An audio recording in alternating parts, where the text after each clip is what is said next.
Okay, let's see. Let's give it a moment, make sure that the stream is actually going. I always have I'm always have a little bit of trepidation when I guess for my convenience, I have that pre-roll that lets people kind of filter in for the first 15 minutes, and then after that, I stop the stream and restart it because I don't want to have to deal with editing the stream and post. Uh, this is particularly for the archives, so folks have a nice viewing experience on the archives. Um, so let me just verify. Can the chat confirm that I'm actually streaming and they can see me and hear me just fine? From my end, everything looks okay.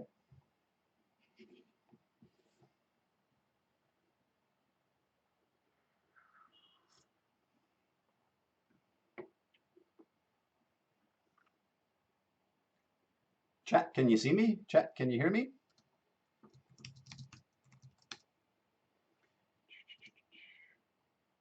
Cool. Yeah. Thank you. Thank you for the confirmation. Okay.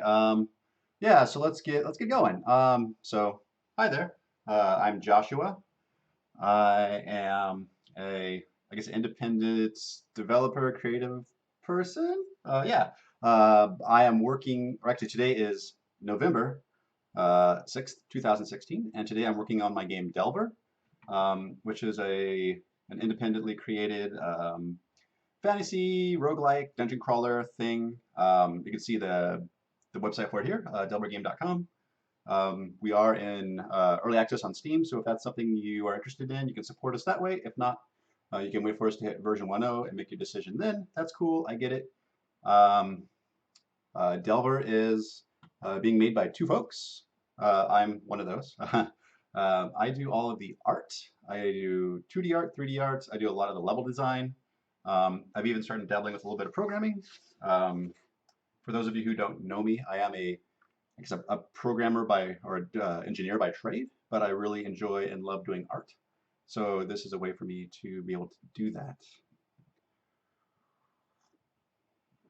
And kind of I guess, one of the first things I do at the beginning of every stream is just kind of talk you through the changes that went in last week.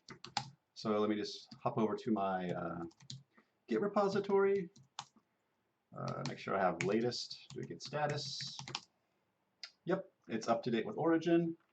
And I'm just going to do a git log here with some fancy printing. So basically, git log, do one line since last week or 1 week ago. Relative dates are cool. And then some pretty formatting just to make it easier for you guys to understand or see. And so this is, I think from last week, I cleaned up that puff particle effect art. And this I think is for entities. So now when entities move above a certain speed and they're on the ground, they leave little puff particles. This is really cool. So this works with, like, if you hit something and it slides, it'll kick up dust particles if it's moving fast enough. Also, as a nice kind of happy accident by this, enemies that move fast enough also kick up dust, which is kind of cool. Um, so this is just looks like a little compiler fix. So this is the big thing I want to talk about. Is for those of you who have been following me the past few weeks. So the last update was in September. We're pushing to do another update this month. And I said we'd committed to doing like visual effects and UI. And unfortunately, well, fortunately or unfortunately, folks know that over the past few weeks, I've been on this tangent about fixing archery, and I'm like super passionate about archery and making it like work good and feel good. And I did a lot of work on that, kind of without, I guess, letting my partner know, which is kind of risky. But he ended up uh, he really enjoyed it. He thought it was a good fix. So not only are we taking the changes I've made, but he also made it better. So the collision should be really, really short up now, which is awesome. Um, uh, so previously, if you're familiar with how collision works in games, is every object has a collision box, which is basically what defines it as being a physical thing. Here, let me just pop into Blender and I'll kind of talk through it that way, so it makes more sense.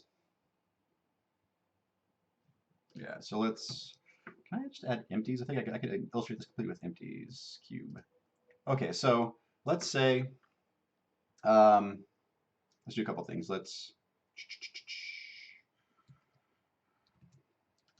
So oftentimes game objects are physically represented by boxes because this is an easy way to check if they actually are overlapping or intersecting. This is called collision detection. Um, so what the issue is, let me add another empty arrow, single arrow, because it's there we go. Um, actually, it doesn't really matter. So let's say this is this hitbox represents an entity, and this represents our arrow, which is small. And now the problem is, um, for those of you who know, let me just go to top view so we can kind of easily view it. So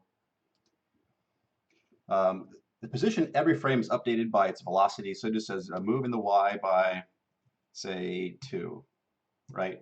And every frame it does this. So next frame, next frame, next frame, that registers a hit, which is awesome. The problem we were having is it moves very fast. So sometimes you get the hit, and sometimes you don't. Sometimes the object will jump entirely past the object, and you don't register a hit. So Chad went ahead and shored this up. So now in between each, so every frame when we move the arrow's position, we also do a raycast. We do like a sweep check. And this has really shored up collision a lot, and it's making archery feel really, really awesome. And this is me fixing some things, adding more, fixing up the dust effects for the entities. Again, because we're using Java, which is a managed language, some of the code I had written was I was creating new vectors, and we handily have a pool of vectors that I can pull from. So instead of creating new instances of vectors, I can just ask the pool for vectors. I can do my vector, vector math, and then I can just go ahead and hand them back to the pool. And that's the better way of doing it. And then looks like Chad, during his changes, had to restore some of my stuff, so arrows can bounce and hit entities. And then he actually merged it in. So these are the archery changes were living in their own branch of source control. And this has moved, we merged them into develop, and that is what we ship. So that's exciting. And then Chad also made it so that entities that are bouncing or falling also kick up dust. So that's nice. This again adds more physicality to when stuff interacts with the world. And I've been talking a lot. Let me look at chat and see what you folks are saying. Okay, Button Pusher says, I absolutely love your game. I've tinkered with modding it a bit, and with alternate texture packs, it's amazing on their 21.9 ultra wide. Thank you for your dedication. Thank you. Thank you for the kind words. It's nice to know that folks appreciate our hard work. It's very kind of you to say. Sutin22 says, hello. Hi, thank you for joining the stream. I've been talking about the archery updates, so let's just go ahead and look at them. Let's just see how they are behaving now. I'm really excited that we've shored up the collision. Because I guess it was a constant, valid complaint on the forums that archery was not good. It was the arrows they would bounce off walls, and more likely than not, they would hit you and kill you, which is not a good experience. And also, the vectors, or not the vectors, the arrows, the collision wasn't great. So sometimes they would ricochet off walls like around the corners when they shouldn't. So that should also be fixed. So let's just take a look.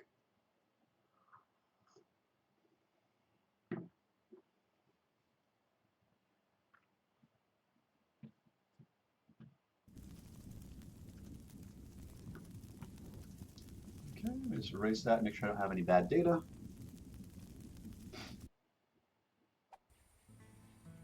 Okay, so one of the big things too is to make the archery stuff more interesting. Is there are now 5 different bows, each with different properties. So like this first one is the short bow, which has a short range but a fast firing rate, and it has a low damage.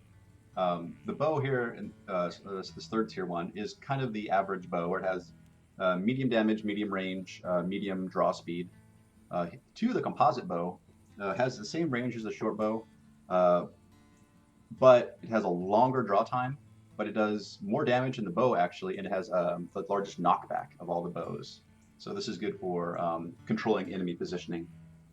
Um, Mikilo says hi. Sutin Tutu says 1, 2, 3, 4, 6. Yeah.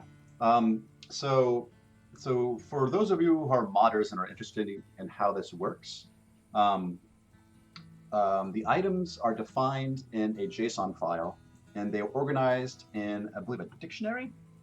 So if you look at the items.dat, um, so there is the ranged section which holds all of the ranged um, uh, entities. They don't have to necessarily be items per se, but they typically are.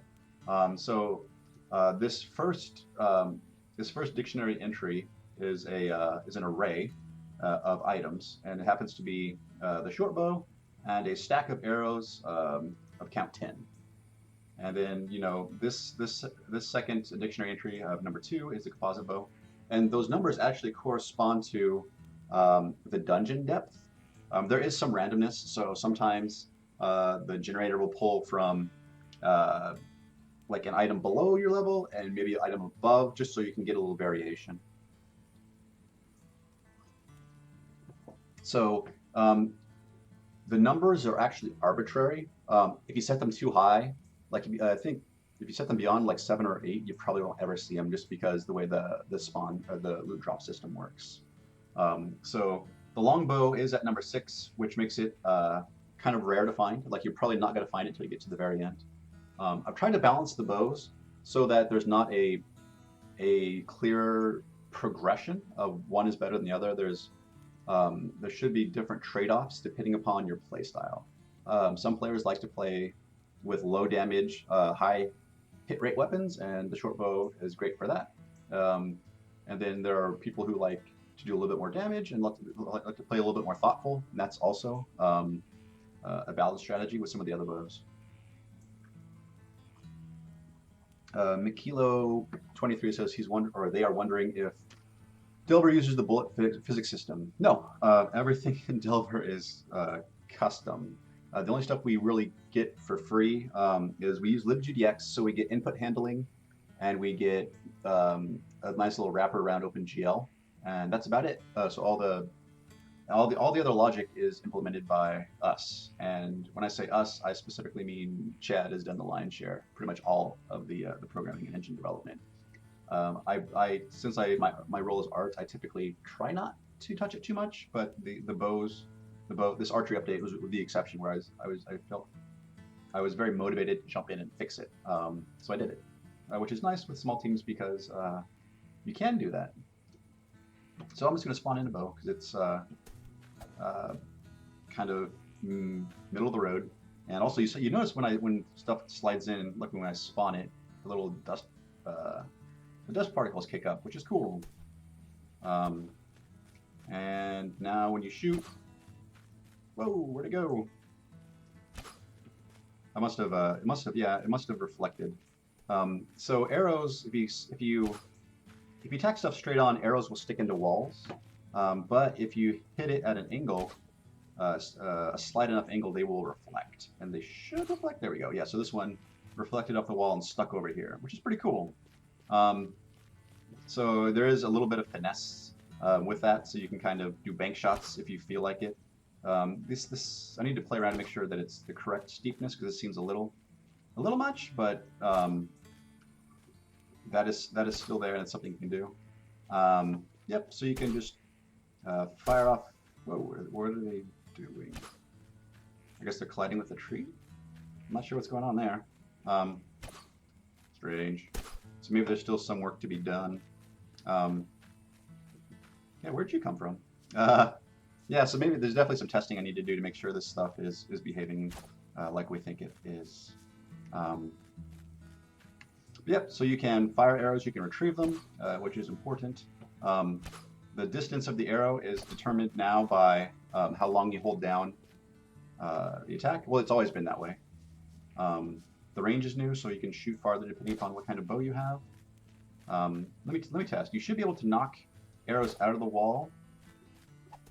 Nope, that still needs fixed. So you should be able to dislodge uh,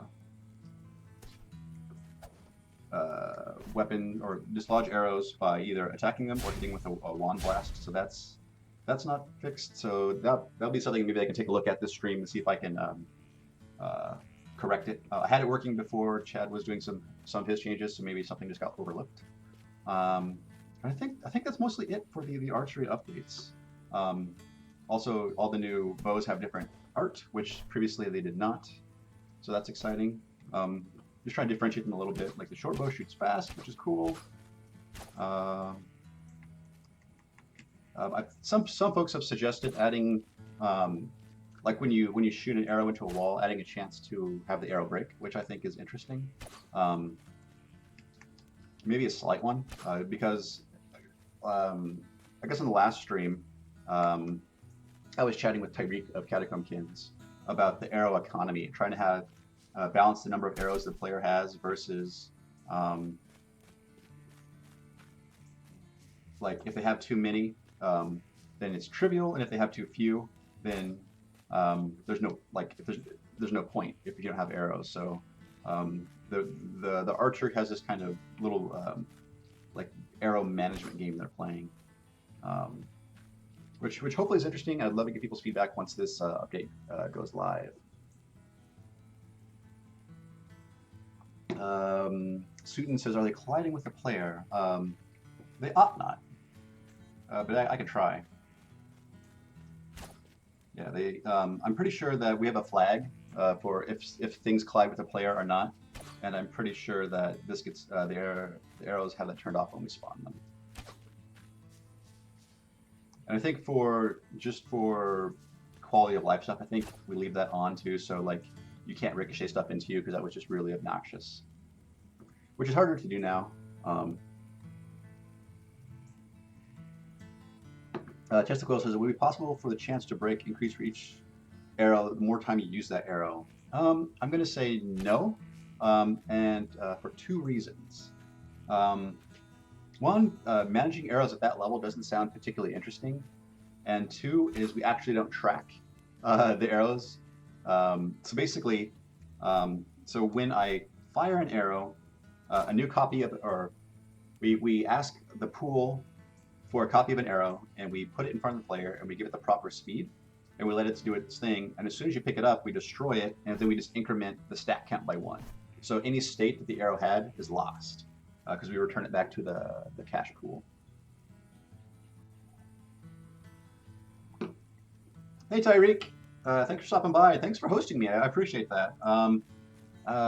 Yeah, I think I tried hosting you on Monday, and I think I was successful at that.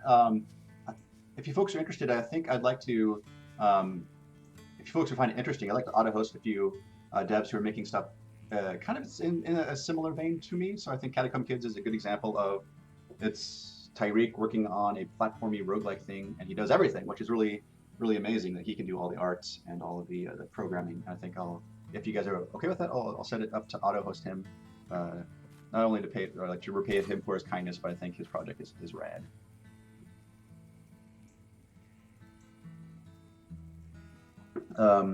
Yeah, so Quest Leader says, yeah, he kills himself, or they kill themselves all the time with a bow. Yep, that should be this next update. That should be corrected, and you should have some more options with the arrows, and they should work better. So let's take a look at the code and see what's going on. Why we can't knock them free. So we should have a projectile entity for missile. Yeah, so this is the code right here that should handle. So this hasn't changed, but I saw that Chad added a property called stuck, I think. No.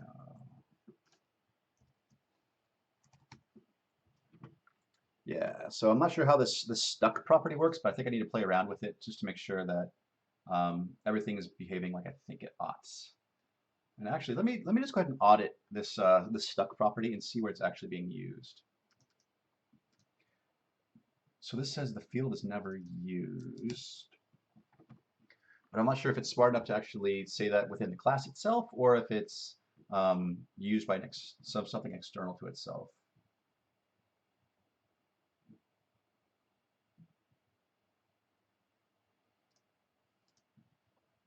Uh, no, so it looks like that's actually not even being used. So let me debug this code a little bit and see what's going on with it. Cool. I appreciate the auto host, Tyreek. Yeah, I'm still very new to Twitch and I'm figuring things out. And actually, the best way I learn about Twitch features is from my Twitch viewers because they are way smarter about these things than I am. And so any help around Twitch that you folks see that I'm doing that can make better, let me know because a lot of this stuff I'm not doing because I have strong feelings about it. It's just I'm still new to the whole, um, I guess, Twitch platform, whatever I call it. So let's look at why this is doing what it's doing. So, ba, ba, ba, ba, ba. So in so basically, I think what I'm doing is, yeah. So let's check.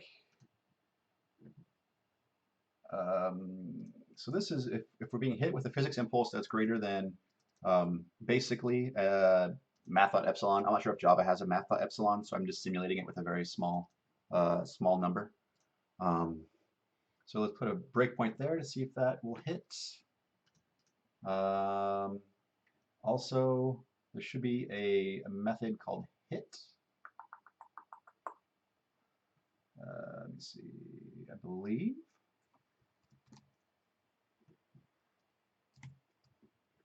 Um, yeah, so this happens when this entity is hit, and basically all it does is it sets the floating property to false, and then allows it to do whatever the superclass is going to do. So let's debug this and see what's going on.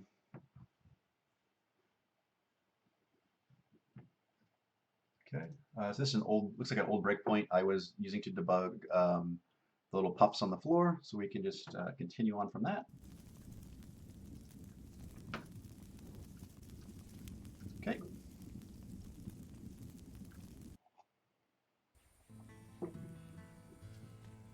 So let me see if I do that. And, huh, I'm curious. I should be hitting make sure am I hitting the tick on this? So tick is a method, basically, if you're familiar with Unity, tick is our update. So every frame, an entity gets ticked or called to do all of its internal updates, which is right there. Yep, so that's actually being called. Um,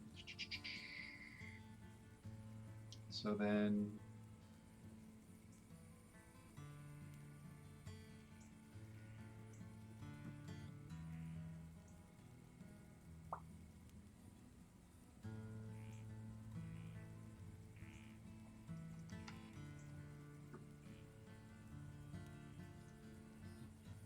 so I don't need that breakpoint anymore. I'm just trying to figure out. Um,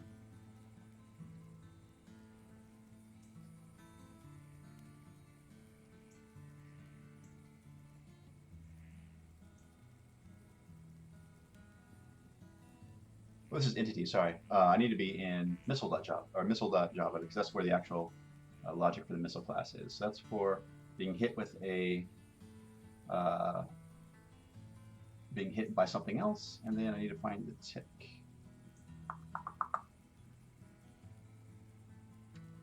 There we go. So this gets called. So this should get called as soon as I hit continue. Yep. So is this floating? It is floating. So that's good. And continue.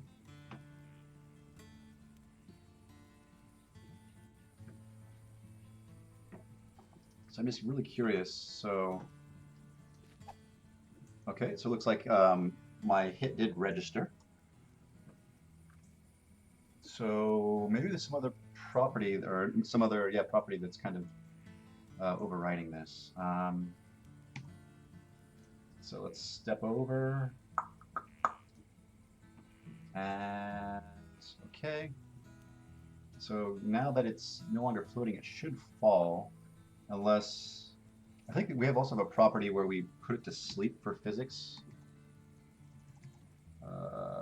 Maybe if I saw an entity or an entity somewhere. Physics sleeping equals false. So again, this should. So let me just see if that's true here. Let me add a. So what you can do is you can add a watch. Um, and this is a common way just to inspect stuff.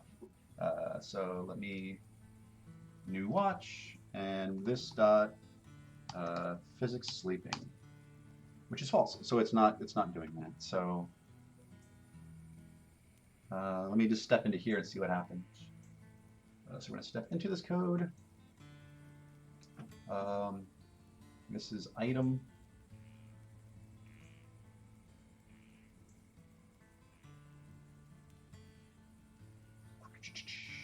So it looks like it should be behaving as I expect.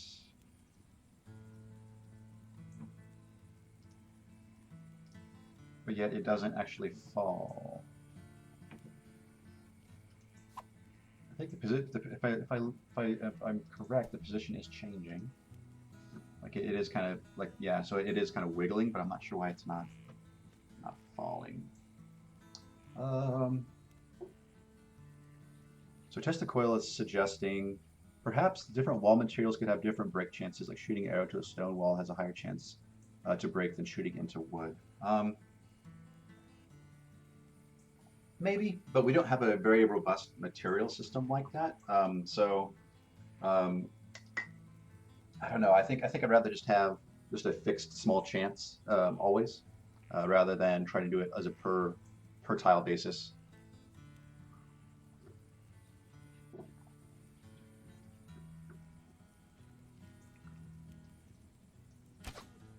Okay. Again.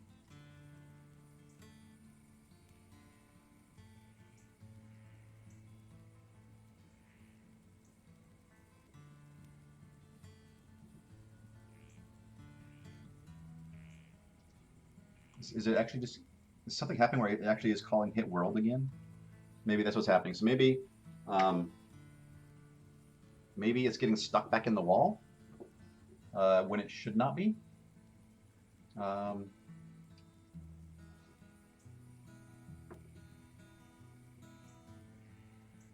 um,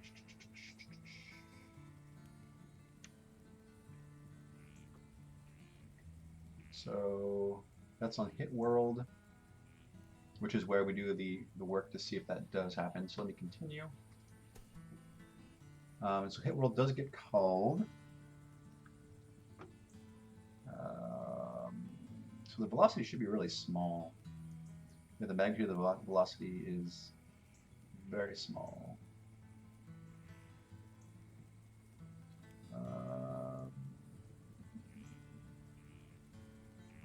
What is the magnitude? Oh, is this flipped incorrectly?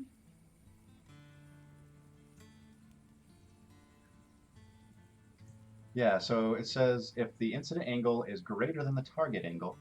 So incident angle is at what angle with respect to the wall the arrow is striking, and target angle is the required angle um, to bounce. So in our case, I've just set it to 15 degrees. So if an arrow strikes a wall at less than 15 degrees, um, it should be if the incident angle is, this seems strange. So if the incident angle is greater than the target angle, so if it's, I think this logic here isn't correct. So it should be if the incident angle is less than the target angle and the magnitude is greater. It looks like, was this flipped? Let me, let me just try playing around with this because basically this shouldn't be happening. So let me stop that. So if the incident angle is, so if it's greater than the target angle, it should bounce. So if it's less than the target angle, it should stick. And if the magnitude is greater than 1, so it looks like this logic was flipped. Let me just double check this was actually this is correct, and I'm not messing things up further.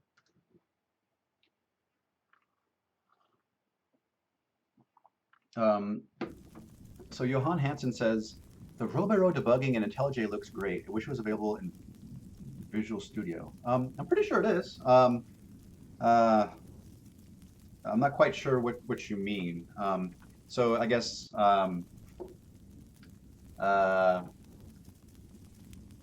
just to be open and honest, I did work for Visual Studio for about 2 years. I was on a team under. Okay, so that's not correct. Where'd the arrow go? Oh no. So yeah, it's definitely. Ah! It's like some kind of crazy mole.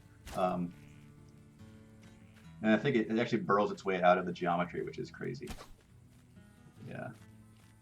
So that's not right. So what's happening here? Let's think through the logic. Yeah, Johan, you should be able to set watches in Visual Studio exactly the same way. So let's add a breakpoint here and see what's going on.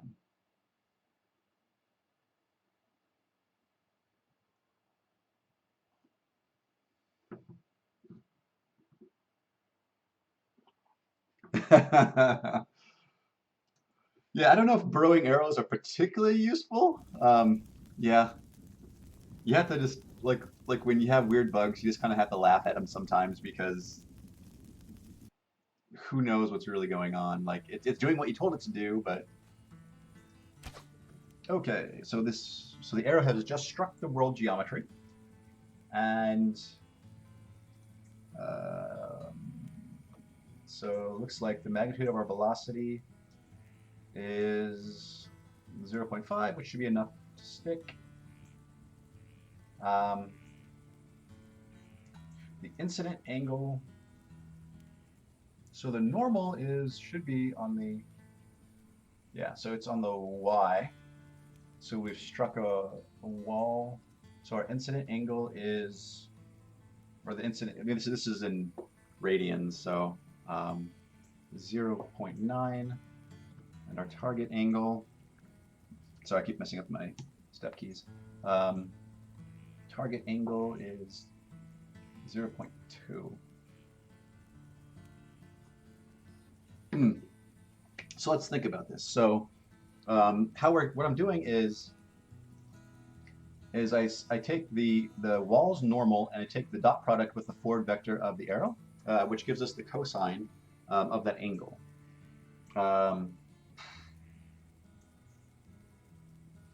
So maybe the original equality was correct, because if it sticks into it at 90 degrees, the cosine should be 0. So the incident angle, yeah, and as it approaches parallel, it should get closer to 1. So I think that's what I messed up there. So let me flip that equality, and then I think the magnitude bit is still correct. So let me verify that. The break shift says, "Hey, Joshua Skelly, just wanted to say I really like the game so far. Nice to finally catch one of the dev streams." Yeah, no, I'm glad that you're able to stop by, and hopefully, I guess part of the reason I did I've been doing these dev streams now since July, which is really, which I'm really happy that I managed to stick with. I don't think I've actually missed one. I even did a stream while I was on vacation. It was a little bit shorter, but I still streamed. But this is a nice way for me to block out time to always work on my game every week, which is important, because I do this in my free time. I'm not a full-time developer. I would love to do this full-time, But right now I'm a stay-at-home father, so I do this primarily on the weekends and also in the evenings when I have time. Um, cool. So that seems to behave correctly. Yeah, perfect. Whoa, whoa, oh no. um, so yeah, I'm glad I was able to stick with it. My hair is like my hair and my beard are getting out of control. Sorry about that. Yeah, no, I'm glad folks are able to stop by, and I'm glad the people who are interested in watching the progress can actually see it take place.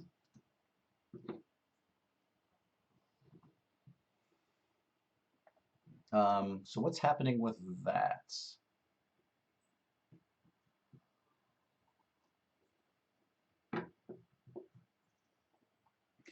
Yeah, no, they're just kicking up a lot of dust for some odd reason. So if the incident angle, so this is correct, and the magnitude is greater than that. Um, maybe we should do a magnitude check here to see if they bounce or not. Was that is that the difference? Let me.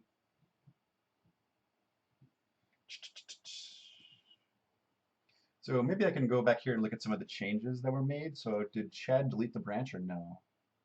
So fix archery. That's view branch.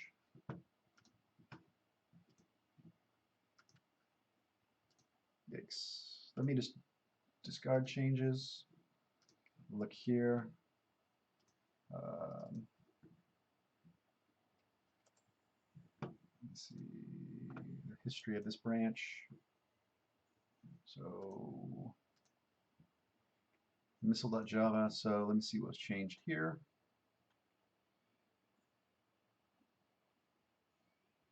So this looks like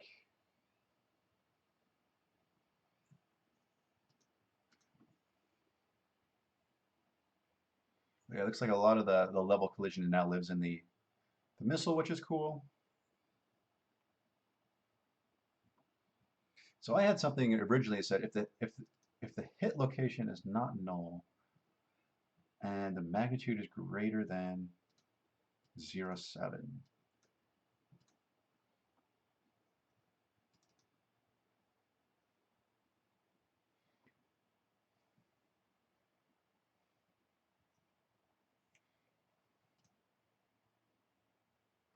Ba, ba, ba, ba, ba.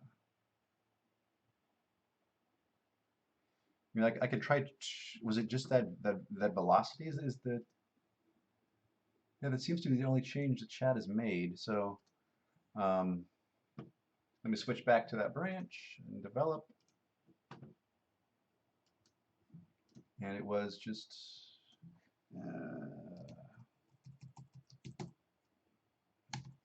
magnitude is greater than 0.7. Um, I think we need something in here too where we don't want to bounce if the magnitude is under a certain amount. So um, if mag is greater than the same, so 0.07, that's the only time we'll actually bounce. Let me see if this fixes it, and then I can refactor this, because if that's the case, then we can do some simple stuff to make this easier.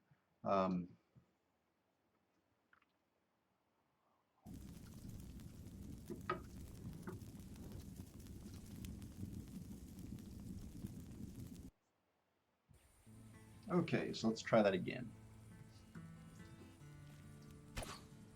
Okay, and then if I knock it out, oh, so I think we're back to the. Let me debug this and see what's happening.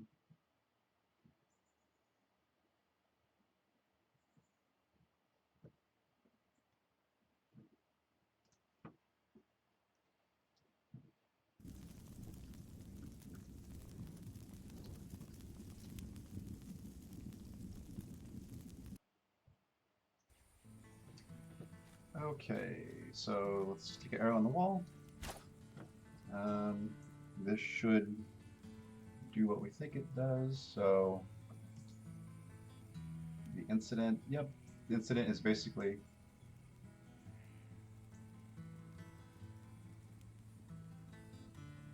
um, Cryo21 says hello. Hello, Cryo. Thank you for stopping by my stream.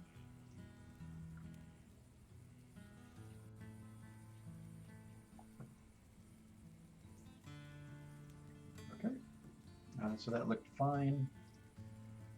Let's go back here, and now if I were to smack it, what happens? It generates another hit world. That's curious. Okay, let's.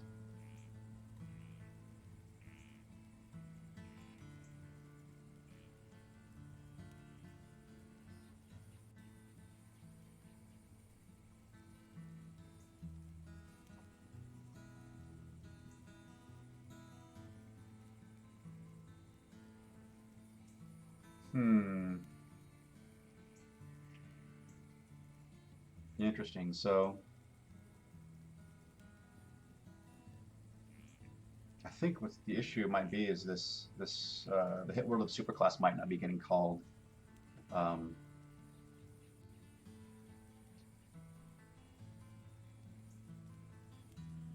Let me see. This stopped floating.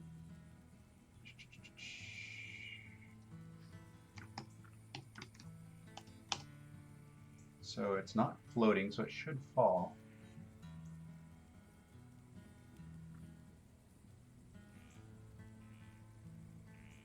Let's continue. So we're generating another hit world. Magnitude is still pretty small.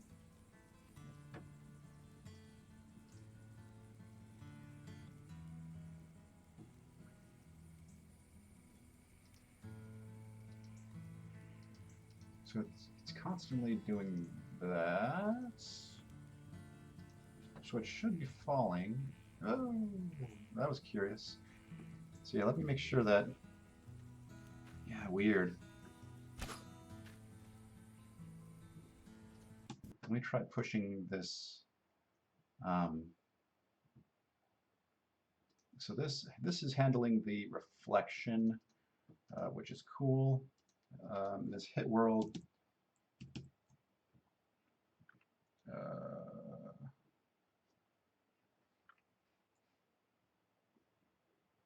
So we call it here. We also call it in the. We should just call it always, right? So let's, because we always call that with the velocity. So let's just pull it. Oh, I guess well here we return, so we need to call it before we return. And this one, we need to think. I think we need to call it independent if we're bouncing or not, or reflecting. I'm curious why this bounce code got moved into the missile and not handled by the entity anymore.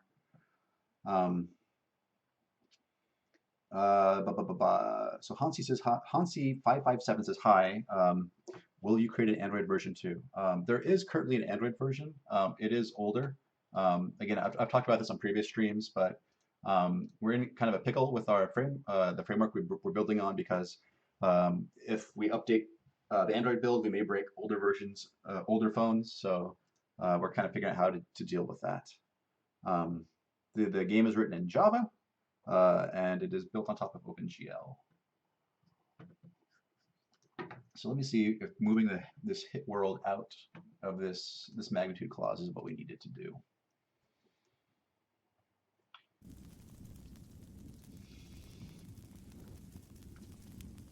Because previously my bounce code actually wasn't handled by the arrow itself. It was just simply handled by yeah, it's still, for some odd reason, it's still not. Let me try to puzzle through this a little bit more. So let's add that there. Let's debug it.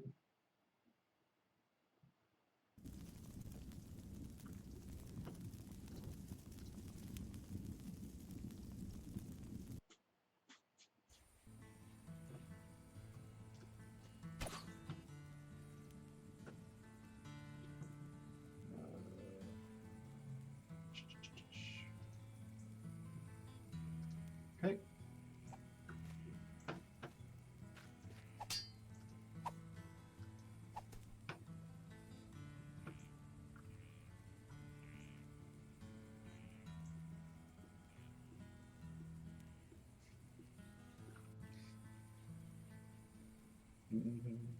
So I'm curious. It seems like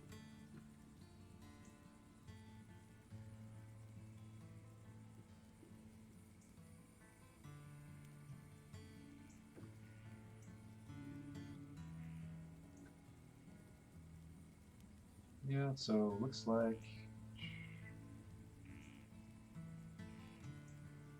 the reflection, the bouncing is now handled by the arrow itself. Um,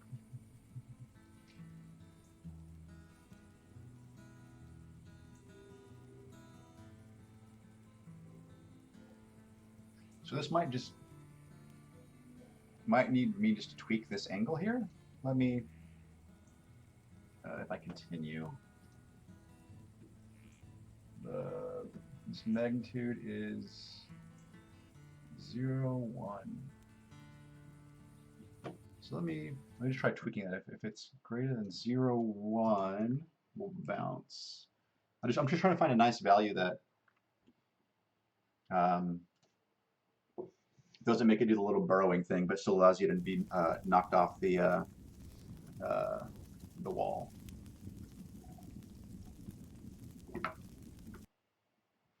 Because I think it's important that they should behave like proper little physics item or physics objects. Um, and basically, I want to enable the player that if they think something should work, I think it really ought to work. And so what's the magnitude now is, okay, so that should be enough.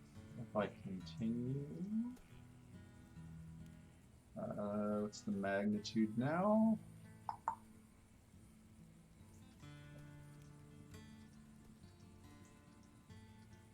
So the magnitude is always, what's it doing? Oh man, let me take my breakpoints out and just kind of let the simulation run and see what it's doing.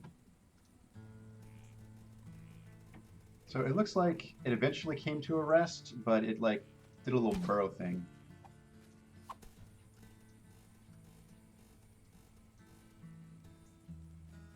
Yeah, which is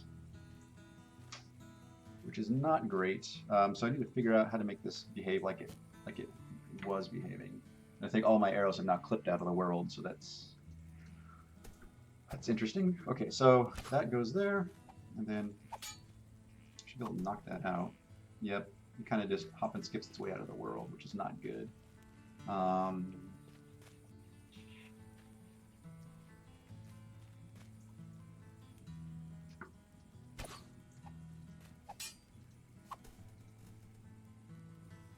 See, that's fine. There, it gets stuck in the ground again. Is it the fact that it's just not far enough off the wall? Is it actually still colliding with the wall? Maybe that's what's wrong. Let me. We do have an option to.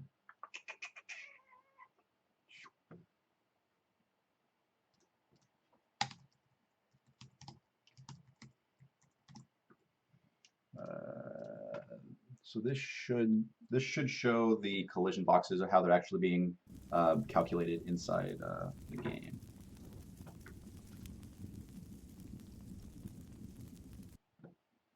I got that right. Yep. Cool.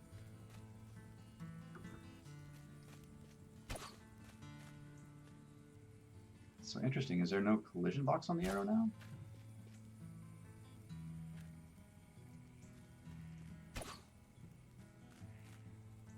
Oh, weird. So it looks like, okay, so I'm not sure how the collision is working on arrows anymore. Hmm.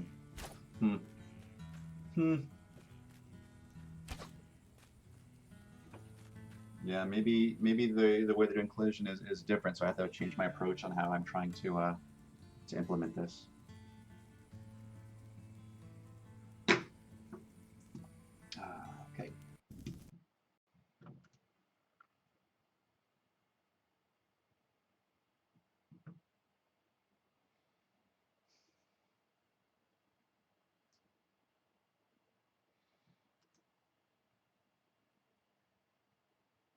So let me just remove this, get it back to where we were.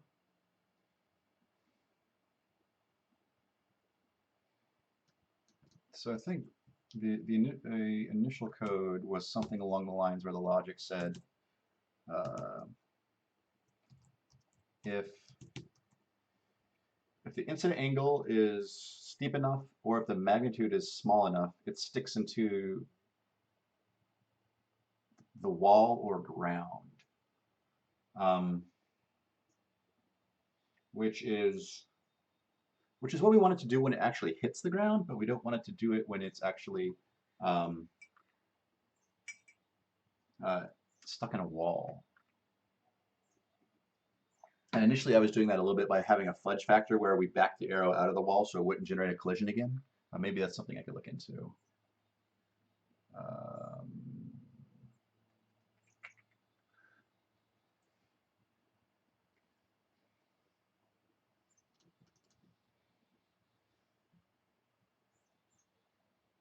so line collides with level. Next pause, last pause, level. Um,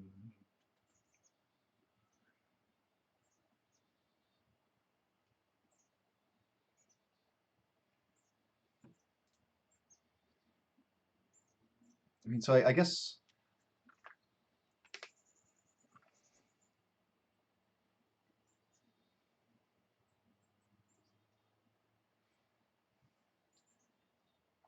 let me try backing it up out of the world a little bit whenever it hits something and see if that fixes it.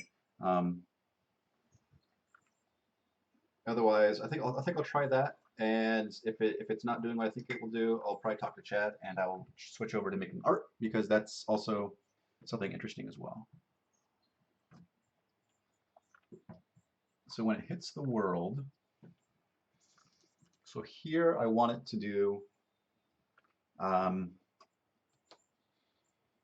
so I want to actually move it back. So we have the forward vector, which is handy. Um, so what I want to do is say something along the lines. We use the forward vector. So we do use it here, but not outside of that. So I can play with that a little bit. So here, so I can say something like um, vector 3, new position equals negative forward. So minus forward is backwards times some small amount. I forget. Sometimes Java doesn't like Java doesn't really do operator overloading. So let me see if it complains about this. Yeah. I think .mul. For some reason, libgdx doesn't like doing scalar multiplication.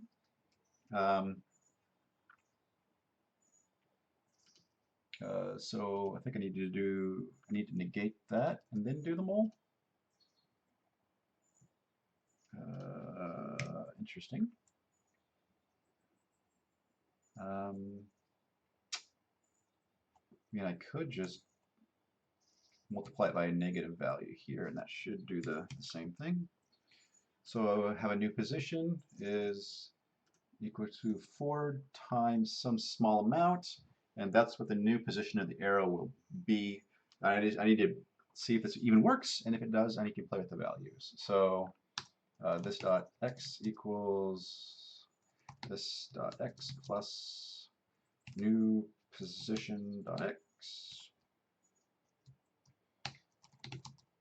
and just do this for all the.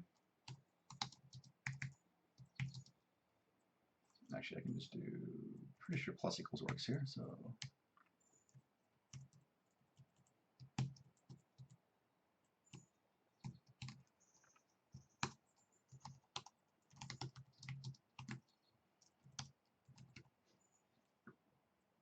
Make sure that's at plus equals. Okay, so what this should do is it should back it out of the wall a small amount. But floating should be true, so we should hang in the air. So let's see if that works. And if not, I'll make art. And maybe even if it does work, I might still make art just to have break up, like have nice 2 halves of programming and then art. Do you folks find programming interesting, or would you rather like me just focus completely on art? I'm curious to see what you folks want to see, or curious to know, I guess. Yeah, that doesn't. It didn't seem to actually move it. Let me do something. Let me do a large amount. So minus 1.0. So that should be a substantially large amount.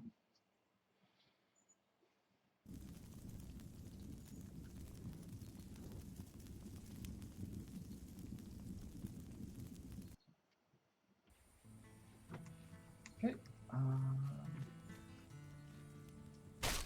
Whoa! Yeah, like that. Yeah, that was a lot. Huh. Weird. So it looked like actually I hit the breakable behind me. Is that maybe we need to tweak where this collision detection actually happens from?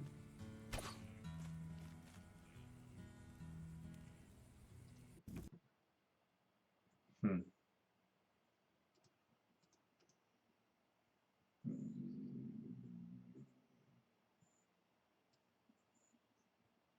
Oh, and I probably need to move this below where we set it here. Duh. Otherwise, I don't. None of this actually matters. Um, Joshua. Okay, so this sets the XYZ to the level intersection, and then this should back it out.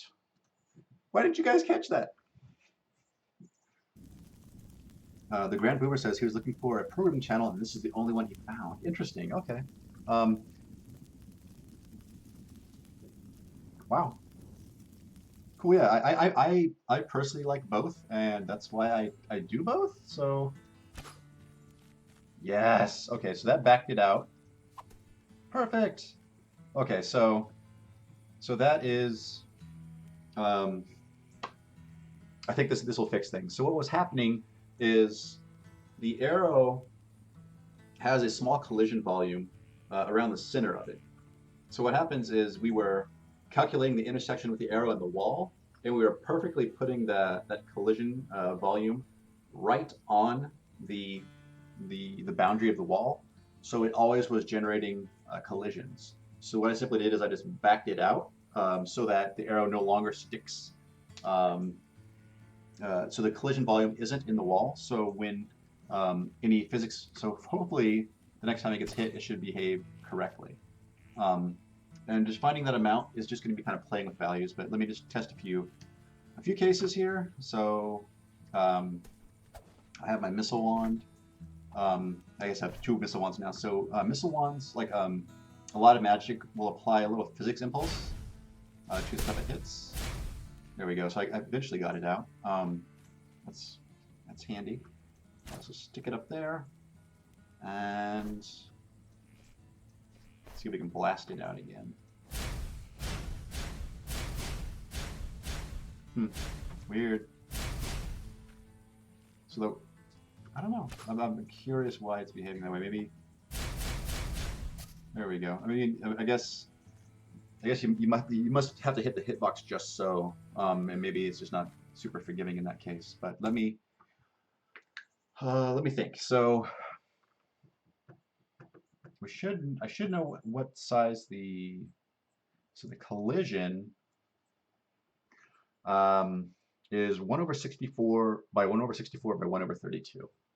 So what that means, so in Delver Engine, what that results in is a 1 over 32 by 1 over 32 by 1 over 32 box that we're testing collision with.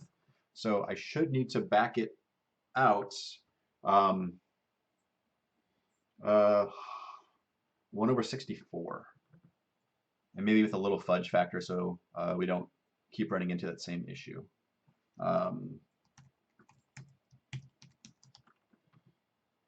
Okay, so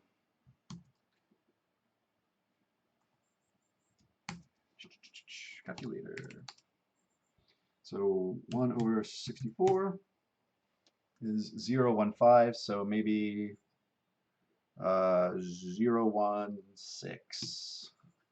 Let's see if that's enough to actually keep it from behaving poorly.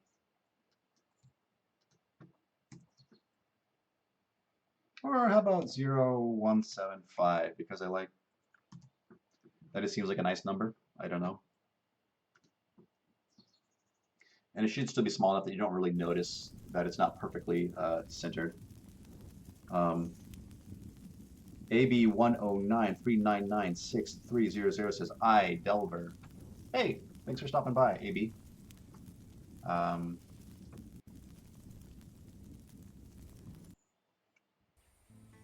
okay, let's see. Yep. Ooh, interesting. So that's not enough. So if you notice what's happening is it's bouncing out of the wall and then immediately colliding with it again. So um, yeah, maybe having a more generous uh, distance to do that makes more sense.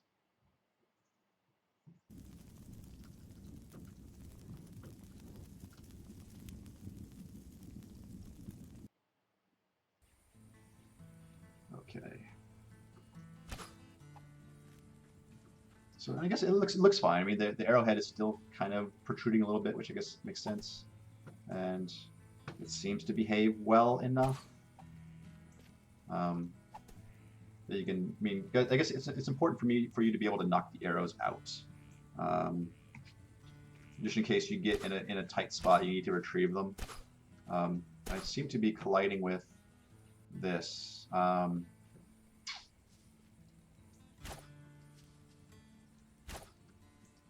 I might know what that's from. Let me also try dropping in. I think the fire wand has a pretty large amount of maybe this will knock them all free. Yeah, there we go. Somehow it knocks them up top, but that's a hmm. Hmm. It's still not behaving quite like I'd like. Um, but it is nice to be able to knock them around. It's just you have these weird edge cases here. So it is an hour in. I will go ahead and quit fiddling with code, but it's working a little bit better. Um, the changes aren't huge. The changes, again, are just backing the arrow collision volume out of the wall. So let's make some art. Art. So um, so something I have been working on, which is cool, is improving the particle effects. Um, so this is the editor. Let me fire that up.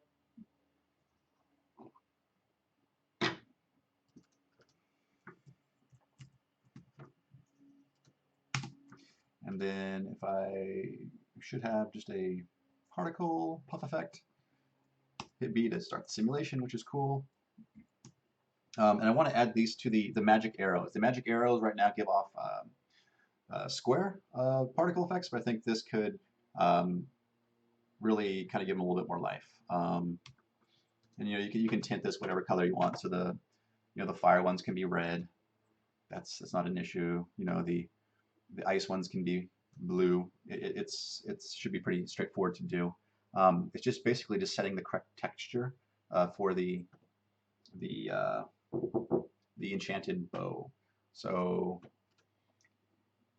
what I need to do is I think that's handled under missile or no bow.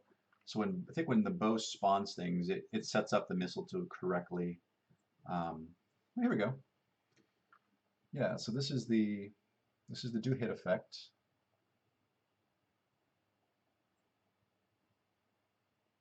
Um, the arrow should be in charge of its own this trail timer.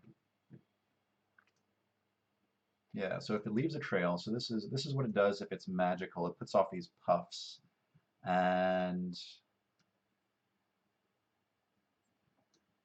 so get particle, and I need to do, okay, so what I need to do is I need to have this particle play an animation.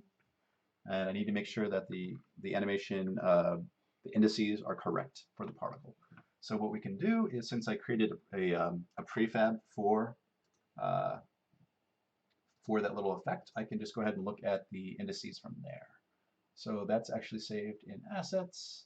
data entities. That's anything in the entities JSON file here will be presented in the right-click menu in the editor.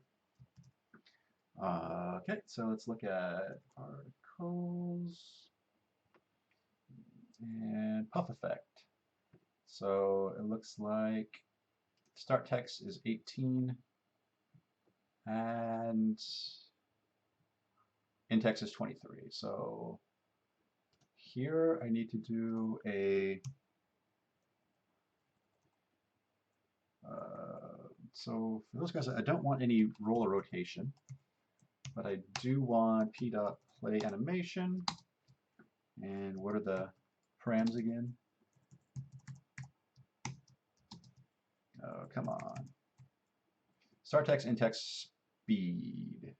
So it should be something like 18, 23, and then the speed, I believe, ought to be just p.lifetime. So that it basically, it will play one iteration through the entire particle's lifetime. Hey, Dr. Kegel, thank you for stopping by. Let's see if this works. But in order to be able to test that, I need to have an enchanted bow. So I'm just going to go here and create one real quick. And again, I think, yeah, just copy this and then paste. And this will create another definition of a bow. And I'll call this debug enchanted bow. And then if I remember correctly, it's just a property called enchantment. Let me double check that. It's probably an item.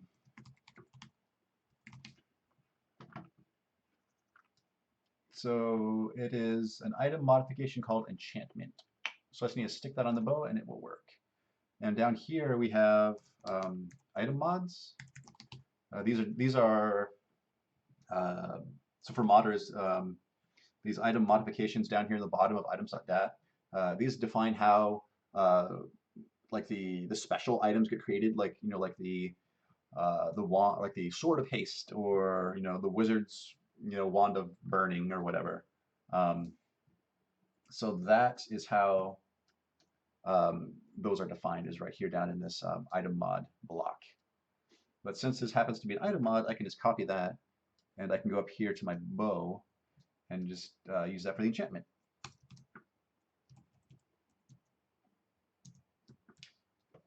Cool. So let's just make sure that works. So let me fire up the desktop. See how this goes.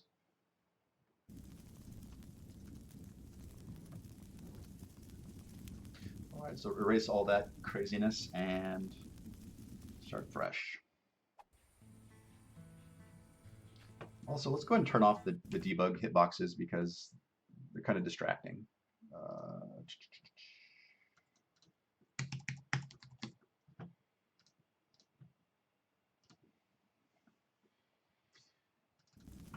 Okay.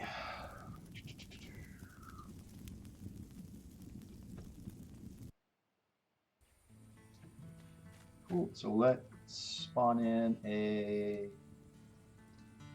the debug enchanted bow of the arcane. Nice. And how about some arrows to go with that? Cool. So bow and arrows. And we should be able to, yep. Whoa! So the scale is incorrect. So I need to fix that.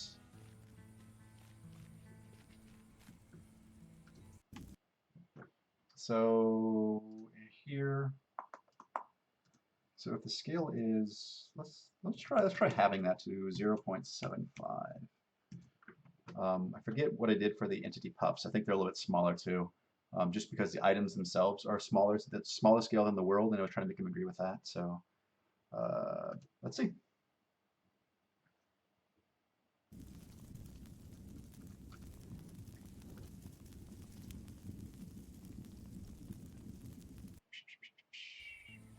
Okay.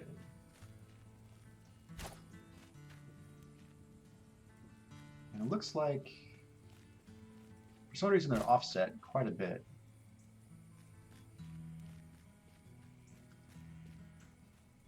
So if I shoot it far,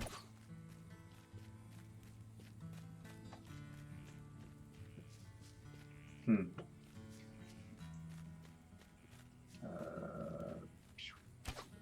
So I need to figure out why this offset is happening and correct it. Lappy Fox says, "Love the look of the style of the game. It's great." Thank you. Yeah, I appreciate the kind words. That is all that's my job, is to make it look good. So I'm glad it's doing well for you like and enjoy the way it looks. So it looks like this particle, I'm having some sort of offset here. So let me just wait. So the x minus xa, y minus ya, z plus zero 0.5 minus za, y offset. Okay, so the y offset is the y offset for um, the sprite, so that's okay. So let me just zero this value out and see where that creates the particles.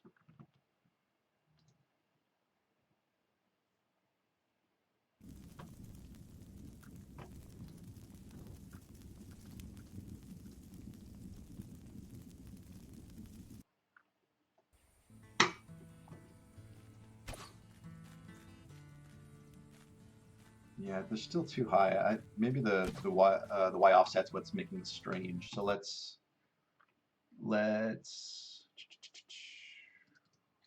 remove that as well. Let's just put it right at the z.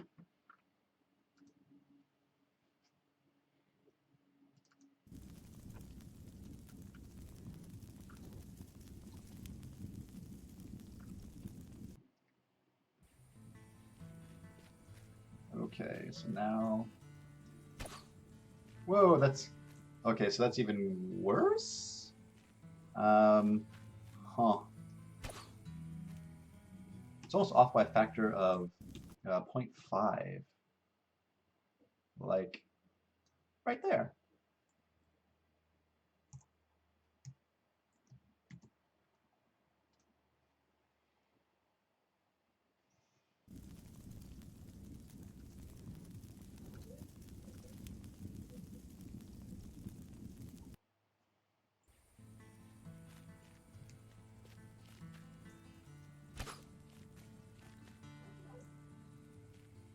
Okay, so I still need to add some sort of offset there. So minus 0.25. Pull that down. So I want it to look like these enchanted arrows are actually emitting some sort of, I don't know, like little effect. So that's why I'm going through all this. Trying to make this look good. That's certainly closer.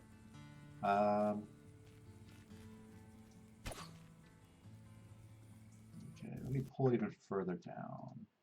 If I pull it to minus 0.5, does that put it just straight up on the arrow? Which might be okay. I think the particle effect is large enough now that having it directly on top of the arrow is appropriate.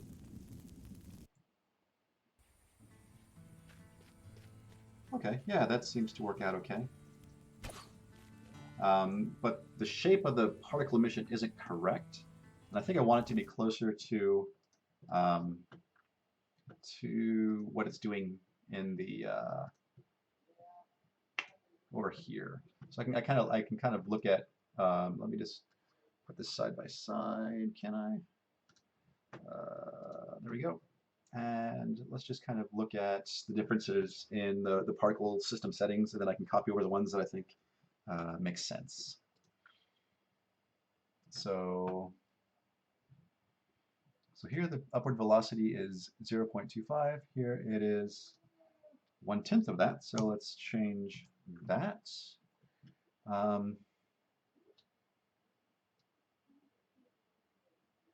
There's this drift speed thing in there that is kind of okay. Let's just leave that for the time being. The lifetime is anywhere between 40 and 60. Here What is the lifetime? So it's a random value of 10 and 50. So this should be 10 plus 50. I don't think I'm doing anything with the scale. I think I'm leaving the start scale and end scale at 1.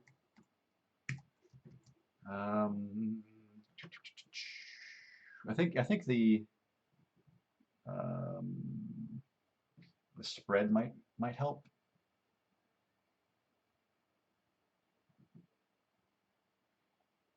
Let's just see where this gets us. I don't want to go. I want to make changes kind of incrementally and in small steps so I can see what effects I'm having. Because if I just copy it over directly, I might not. There might be things that I'm not understanding why it's doing what it's doing. Okay, so that's interesting, but not quite what I was. Not quite what I'm going for. And also, it seems to. Let me see if I shoot it. Does it? It seems like this only happens. Okay, it takes a moment for it to actually start. So this trail timer, what does it initialize to? So I think I want it to start immediately.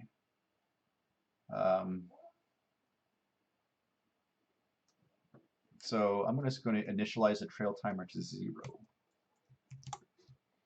That way the effect starts immediately, and I need to fix the upward velocity.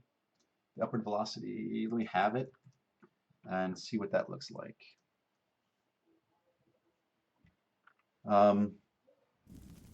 Sand X Demon DD says, how do I make the textures? The textures are just pixel art created in Photoshop.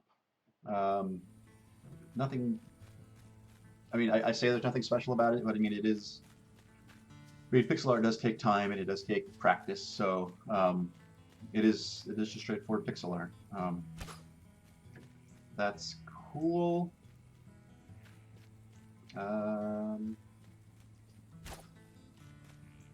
So does it leave it? I want to leave a nice little trail. It still seems. It seems like it only starts. There we go. So I wanted to do that like right off the bat, and I'm not sure why it takes a few moments to get going. Let me also.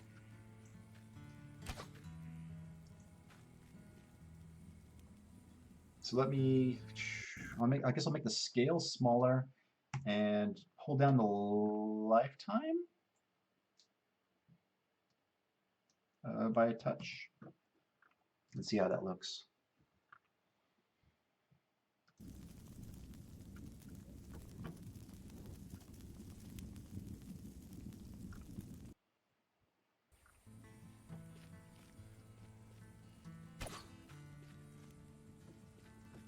I still think the upward velocity might be a bit much.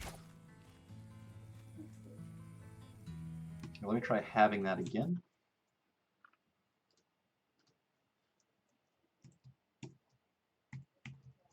Okay. And again, as I change the upward velocity, I need to tweak the lifetime just to make sure that the shape of the particle emitter looks correct.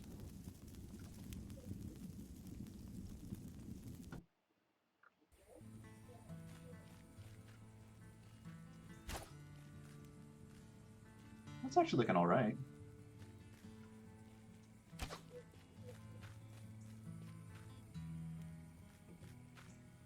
So I can stick it over there. Cool. So Damien N says, I played this game about half a year ago on someone's Steam. Keep it up, it's a good game. Thank you for the kind words. Yeah, I'm glad you enjoy the game. I still really enjoy making the game, so that's also a plus. Yeah, I think that's looking good.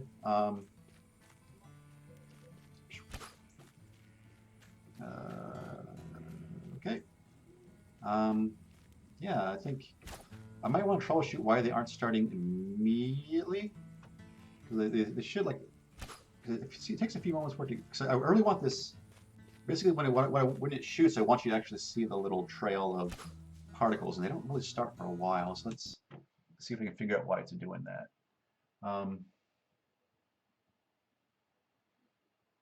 so we can clean up. We don't want any of the rotational roll. I think the shape is looking okay. Um,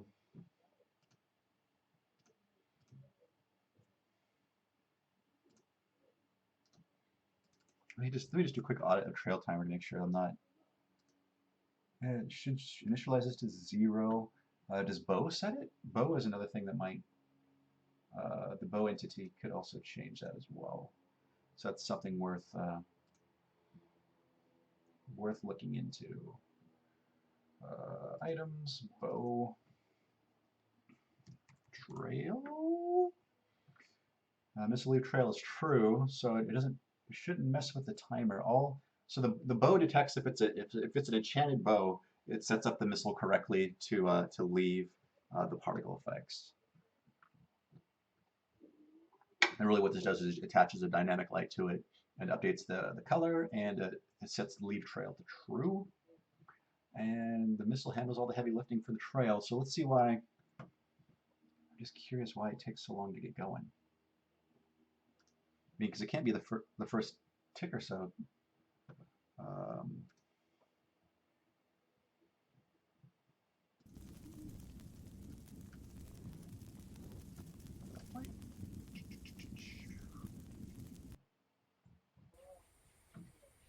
um, the trail timer.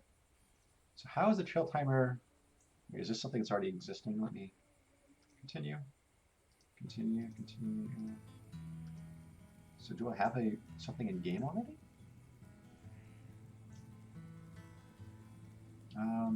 Let's turn off this breakpoint.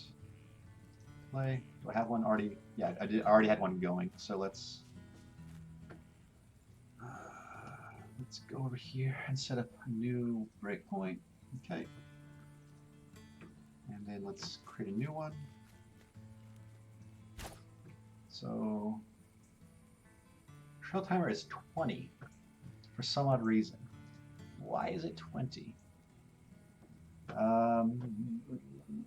Where's the call stack? Sorry, I'm still somewhat new with IntelliJ. I think this is there.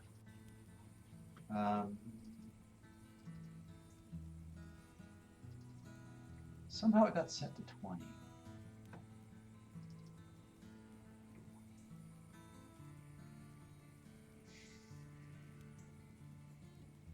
Let me just search my whole project for trail timer.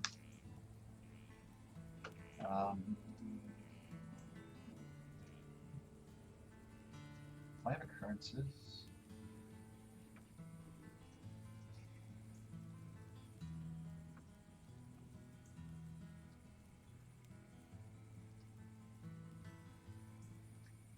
It's a strangely large number too. I'm not sure where. Again, I cleared out the. So it should be initialized to 0.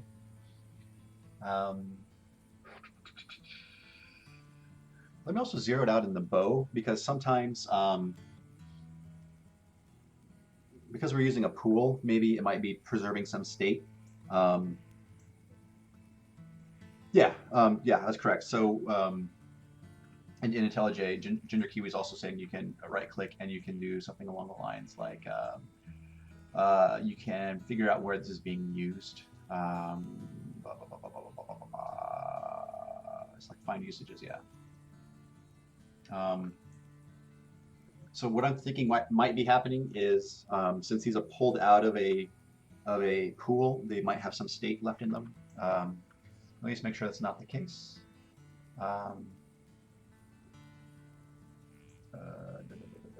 Trail timer. So there should be. I thought I created some. Yeah. So reset state. So in this reset state thing, let me just go ahead and also zero out the trail timers to make sure that this is not what's happening. So let me go here and this dot trail timer equals 0.0. Okay.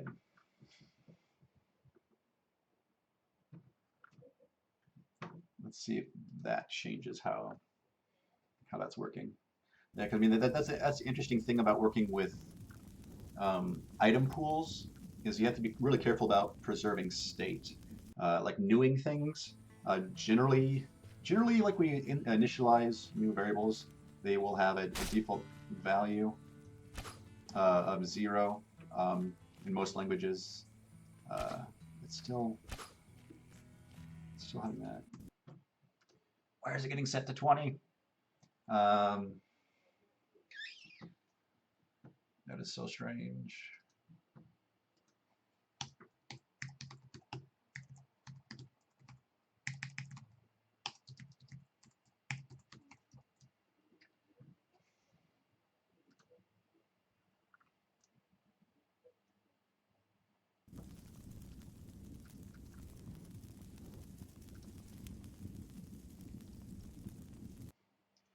Because I basically want this effect to start immediately once you shoot the arrow, so it leaves a nice series of puffs in an arc where the arrow has been. It still seems to take. There it goes. Yeah, that seems to be behaving correctly. There we go. Yeah, perfect. So what was the change? I think setting it here explicitly is good. Yeah. Yep, I think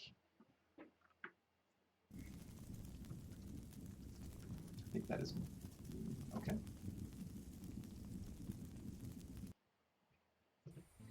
I'm a little worried about it obscuring your vision initially, but hopefully that's not so bad.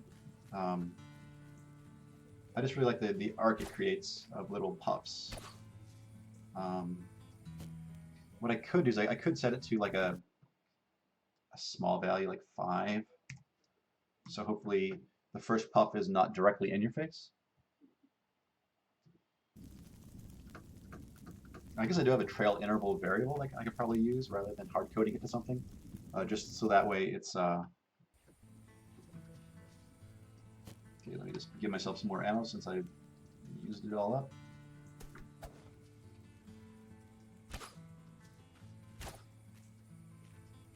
It's still a little far out. Let me try doing that. So I want the trail timer to be missile dot trail interval times 0.5.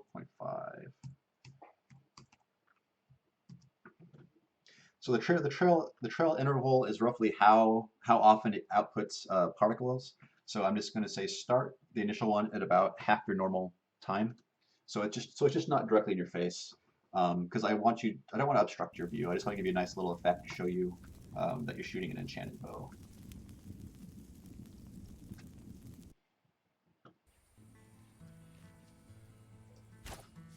Yeah, I think that's all right. Cool. I like it. Let me grab all these guys. Okay. Nice. I think this will feel good to play with too, with all the. I'm curious now. It seems to do something strange when it's impacted in the. Okay, that was fine. That one's doing something strange where they're all just spawning on top of each other.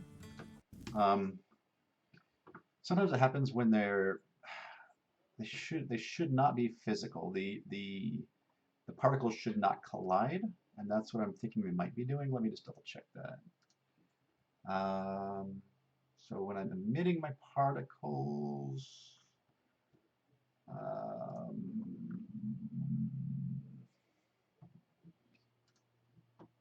should be particles collide equals false. So make sure over here in the missile, p dot collide.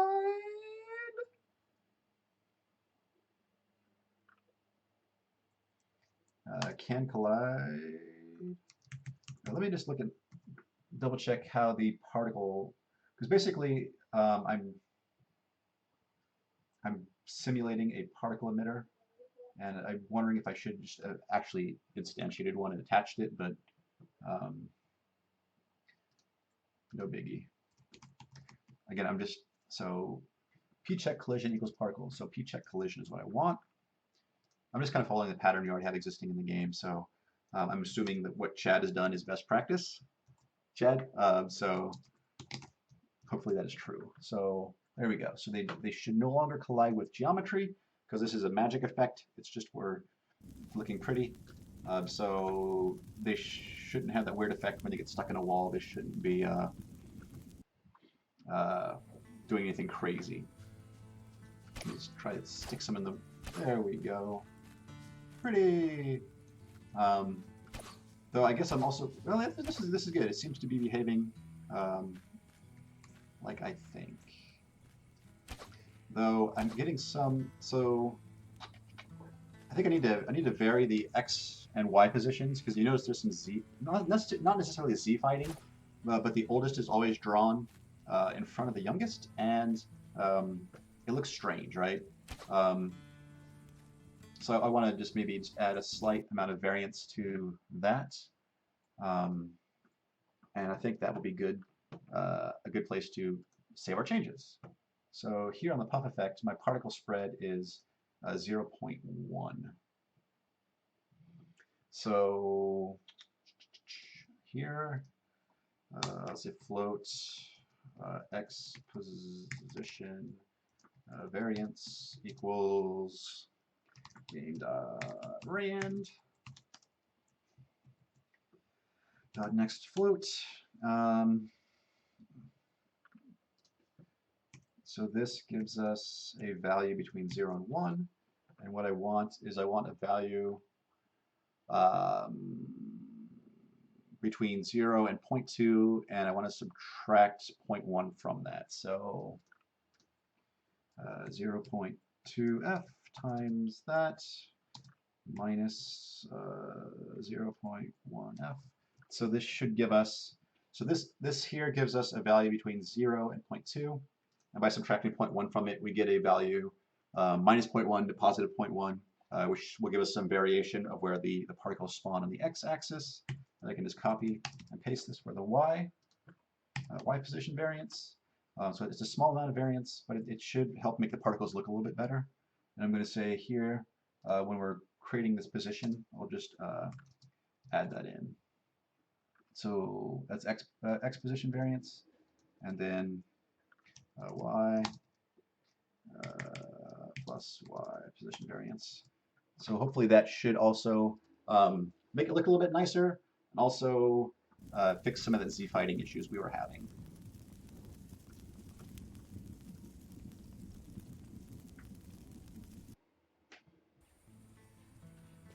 Cool. So stick that in the wall. That's cool. I think it might be a little too much variation, but I think it is solving some of the issues I was having. I might want to change that. Let me try just having that amount of variance and see if I like that. So 0.1, 0.1, 0.5, 0.5. Dr. Hegel says, why no z position variance? That's a good question. I could add that. Right now, I'm just mostly doing it so they don't draw, so there's no z fighting. And when I say z fighting, I don't mean the Delver z position, I mean the camera z position, which is into the camera. Yeah. Yeah, so like the coordinate systems get a little crazy. So if you need me to clarify, please let me know. So basically, I want them to all just kind of spawn just a little bit, like not directly in the center, and they have their z velocity has some variation in that, so that should help break up. So they shouldn't be evenly spaced all the time.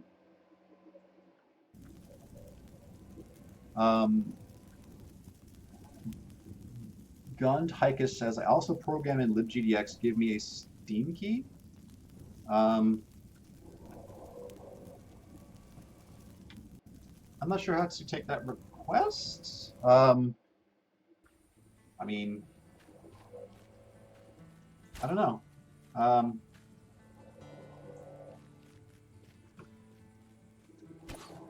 let me think about that. Yeah, I think this is looking okay.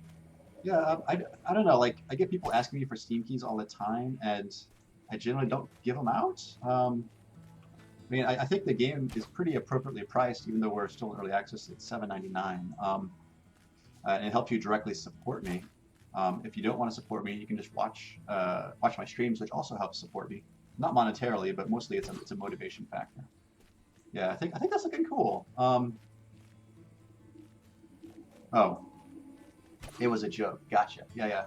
But yeah, no, I do get folks asking me for Steam keys, which is kind of a weird thing.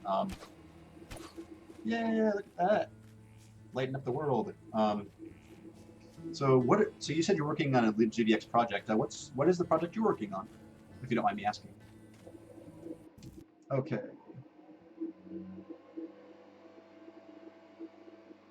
It sounds like my neighbor. It sounds like my neighbor is like blowing leaves or something. If that's loud, I can shut a window if that's distracting. So this looks to be good. Um, what was I wanting to fix? Um,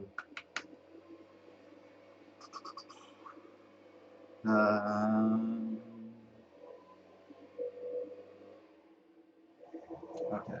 Um, I think that's good. I think this is it's bothering me. Let me shut that. There we go. A little bit better. Okay. I think that's good. I think so. Yeah. Let me go ahead and save these changes. So I have some changes made. So I've changed the bow. The bow now sets the trail interval or sets the trail timer, and then the missile does some stuff to clean up the trail timer. I've tweaked the particle effects. Um, I've also backed out this from the wall a little bit. Let's just go ahead and say tweaking arrow particle effects. And let's make sure I don't want to include this debug bow, so I'll uncheck that and I'll just commit these two changes.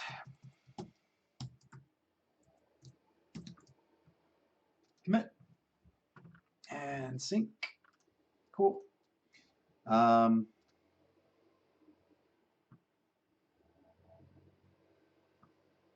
so Damon in says, what plans do I want to make?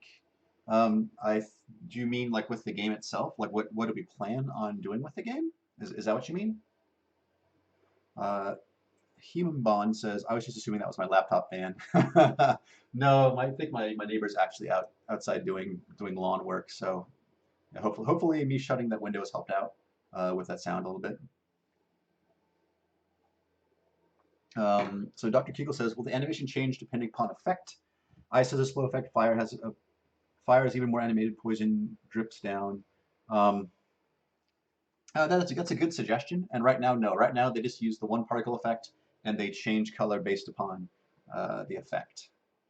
And yeah, Pandemonium. I'm just using the GitHub app off of you can just download from GitHub.com. You can also do it from the command line if you want to. But you know, it just depends. Like generally, I use the app for convenience, and if I need to like debug and fix the state of my repo, I use the command line. Previously when I was working for Visual Studio, they actually use Git as well, so we use that all command line. So I'm comfortable either way. Yeah. So for the game, so to kind of outline what we're working on. So the September update was a big update.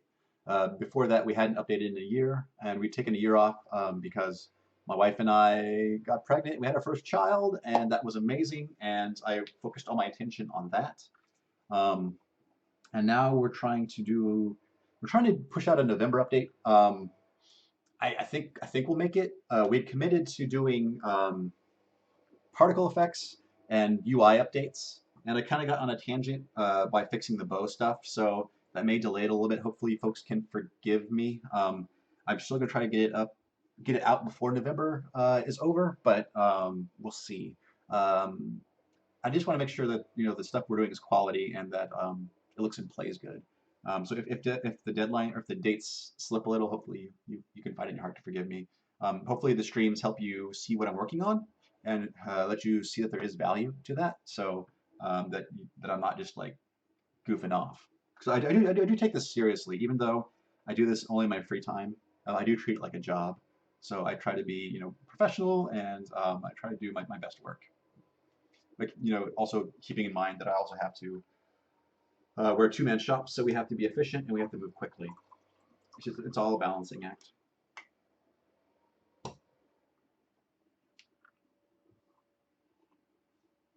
Yeah, I've used SourceTrade in the past. That's also a good client. Yeah, it's just whatever you are familiar with. The GitHub client, it only really works well with GitHub. And if you have any other Git repos, like Atlassian, or if you're hosting your own Git repo, then you can't really use it. Yes, SourceTree is fine. Okay, so yes. So what I was wanting to tweak is recently, if you notice, um, we have changed the missile wand. So the missile wand used to be, um, so initially before this, before we started working on the November update, all the wands were very samey. All the wands basically had, um, so let me get, I'll spawn a fire wand and I will spawn a missile wand.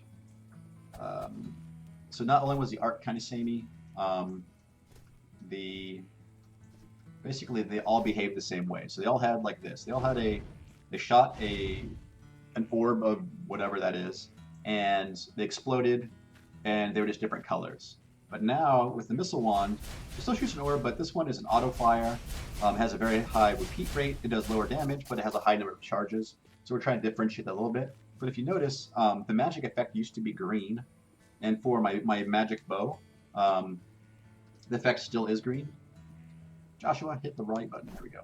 So so that should actually jive. Like um, a general magic effect should have the same color across the board. And I'm going to go ahead and update the um, update where that where that is calculated because we actually have a um, a method that says for a given enchantment, please give me the color that represents that enchantment. And to Dr. Kegel's point, we could also create a method saying for a given enchantment, please give me the particle animation range, so we can have a different particle texture, and potentially we could make the I could play around with the particle settings and make them behave differently. Um, so Josh, do I have any performance problems? I might be able to help you out. No, performance actually, we could throw an awful lot of geo at the game. The only issue we have, I'll show you it, is um, on the editor. So we do distribute the editor with the full game. So when you buy Delver, um, we give you the editor so you can make all the cool levels like we make. So you can quickly block out levels and you can add stuff to them and you could incorporate them in the game. You could share them, whatever you want to do. But for some odd reason, on Windows only, this modal dialog always pops up behind the actual app, and we're not sure why. Like usually, like when you do modal dialogues, you can always just say like has focus true, and it behaves correctly. But in this case, it hasn't, and all the things we've tried aren't working. So that's the big thing we need help with. Our perf is excellent. Chad he's an excellent engineer, and we have no perf issues. Um, so Quest was just saying, as far as the UI, is there any chance we'll have a UI option to make the UI a perfect integer scale? I tend to play in 640 by 480 performance reasons, and it does look a little bit funny.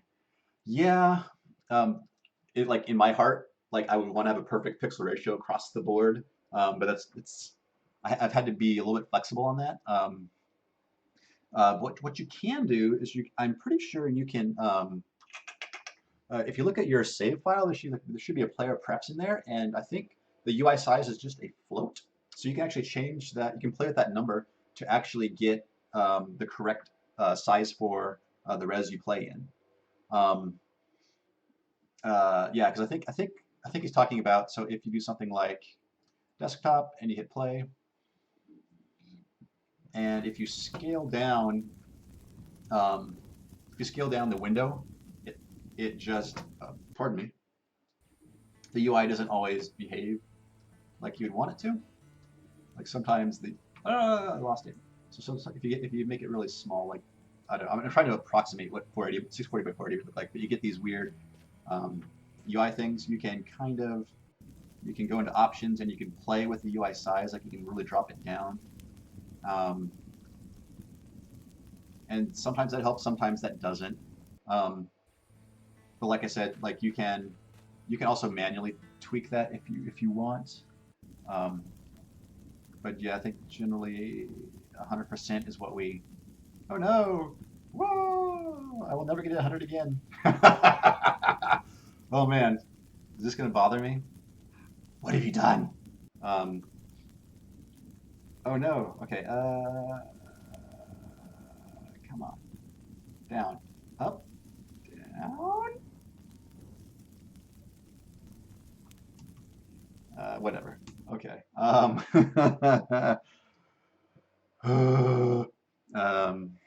What do you think? Um, yeah. Hey, uh, uh, Gandhi Cuss. Actually, if you want to, go ahead and email me at joshua.skelton@gmail.com, and I'll send you a little snippet over email if you want to try to help us. Um, that's probably better than doing it here in chat.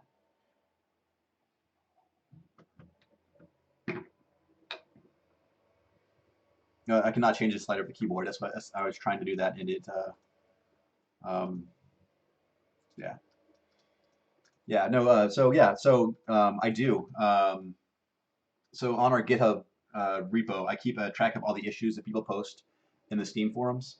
So generally, when I see issues, I will make a little note on the Steam forum saying, "Hey, I've recorded your issue."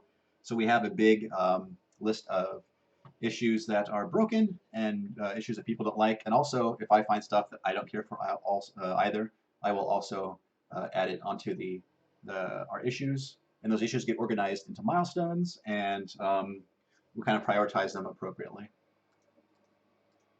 So yeah, so I want to look at bow, get enchantment color, because that's not right. That's what I was talking about. So let's go to declaration of that, which is here. And um, okay, so it's part of weapon.java, and if it's magic, we return color.green, which I guess is the libgdx definition of green. But what I want to do is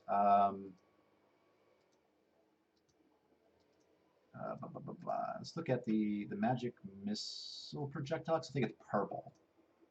One of these is magic missile projectile, or maybe it gets passed in from the actual magic missile wand.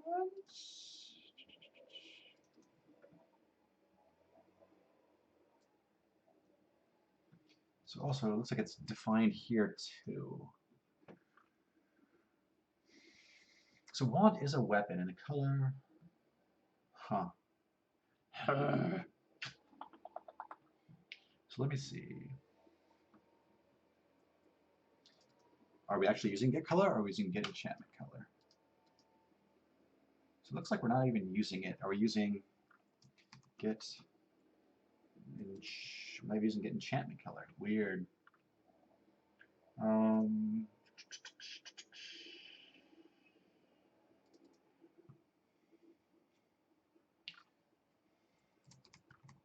So I'm looking to see where we set this color for purple. Because we do have it set. Or wait, no. Yeah, we do have it set for the sprite representation. Unless that might just be defined actually in the JSON. That might be where it's coming from. Let's look at our JSON definition. Data. items, and then missile wand. Okay. Yeah. So the missile wand shoots a magic missile projectile, and the color is this. So let me see if I can just update, because also, or actually, is it?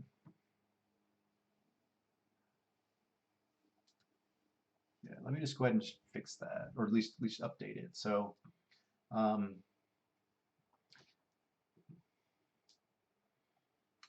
so I guess it lives here. So that's, I guess, as good a place as any. Um, so, so I guess I can have something like.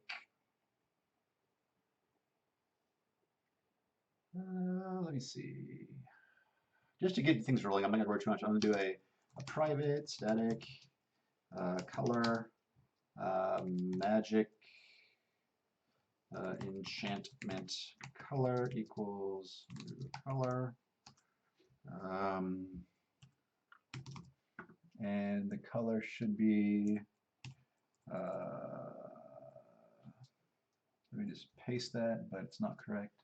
So the red is this, the green is that, and the blue is that.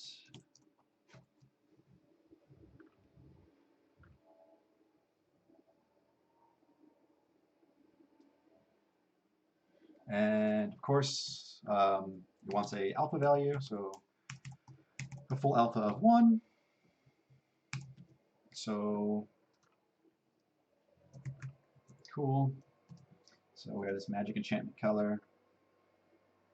And then instead of returning color.green, we return, since it's static, we return weapon.magic enchantment color. Cool.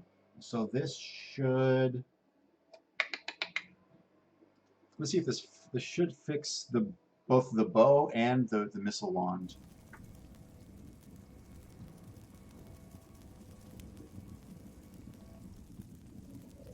Cool. So I generally keep my stream to about 2 hours, and we have about 7 minutes left. So I figured give you folks a heads up, just so I don't bail. But also, if you have any questions you would like me to answer, please feel free to ask. I'm happy to answer any questions about the game, about game development, about art, programming, whatever you are curious to know. Feel free to ask. So I want to check a couple things. So now for this, that should pick up the new color, and it should be purple. Cool. So that did work as expected.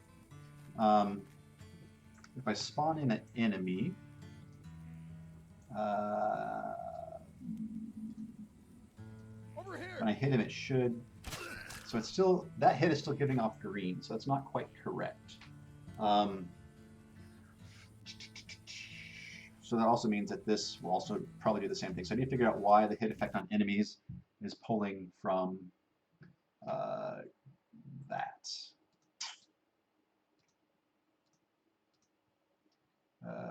Entities, monster, color.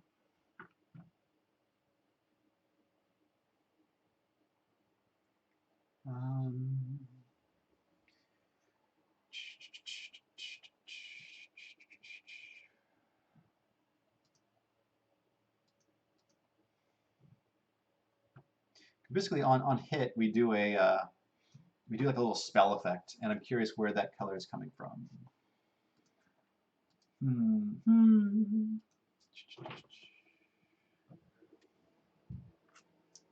Okay. Weird. Okay. So it's, let me just color green. Let me just look and see where all the places we're actually using color.green.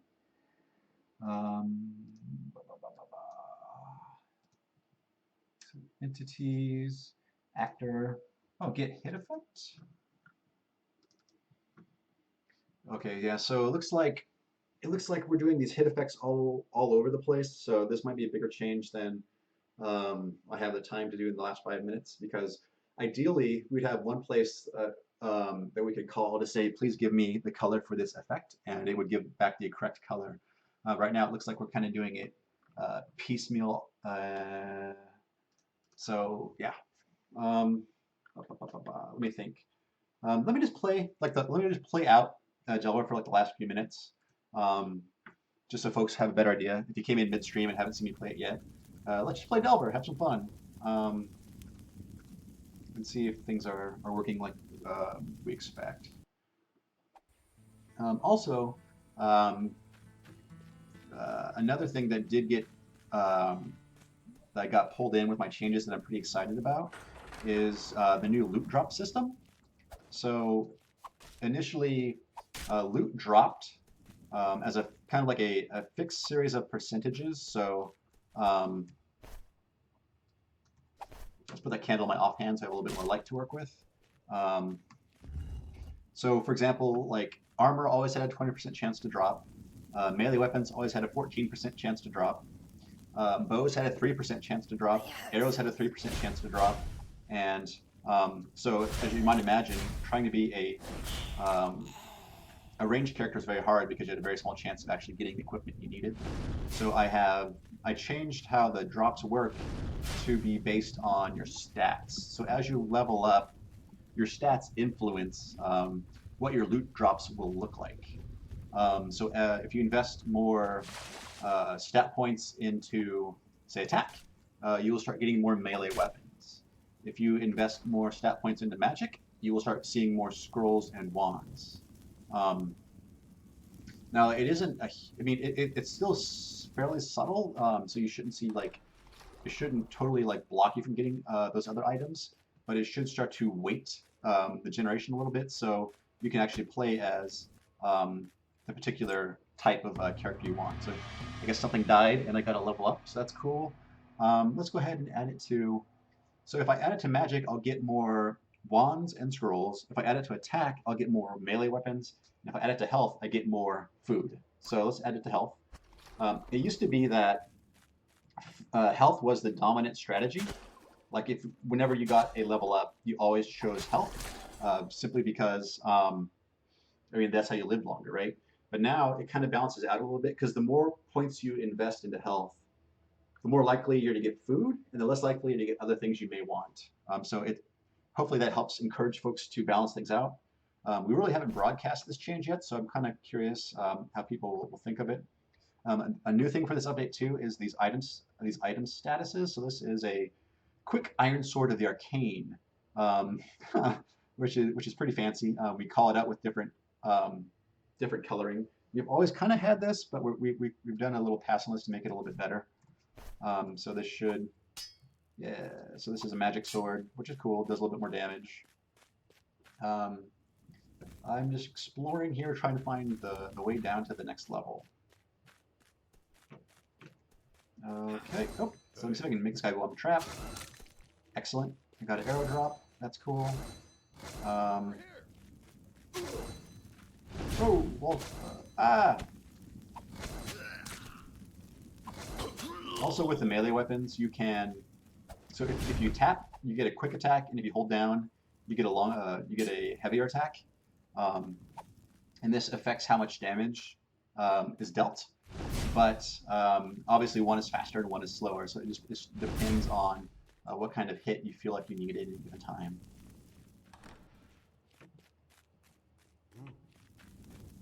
Okay, get this sucker. Yay, and here's my bow. So so it's an excellent short bow of force. Nice. Now let's give this a spin since I've been talking about archery so much. And another thing too is when you attack an enemy with an arrow, you can actually recover the arrows from them, which I think is very important.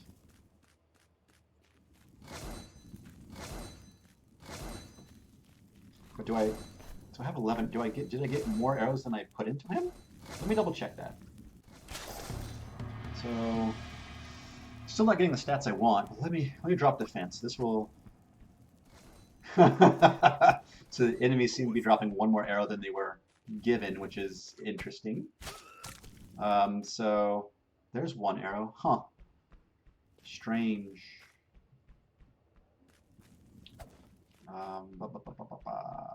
This is cool.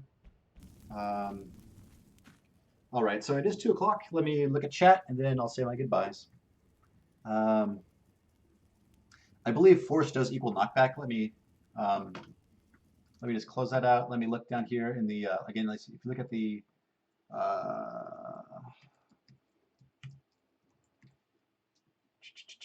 I want to say in the items. Yeah, so we look at item mod. There should be down here. There should be force. Yeah, so force. It adds a knockback of 0.5, which is significant. I think most items have a knockback of zero point 0.1 or less, and then the maces have the maces and hammers have the highest knockback of like 2.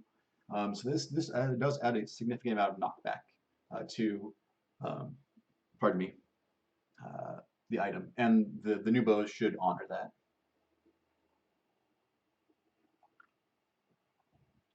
Yep. So quick is an enchantment. So I think quick. Let me see what quick does. Yeah, it changes the attack speed, so that weapon attacks a little bit faster, which can be helpful.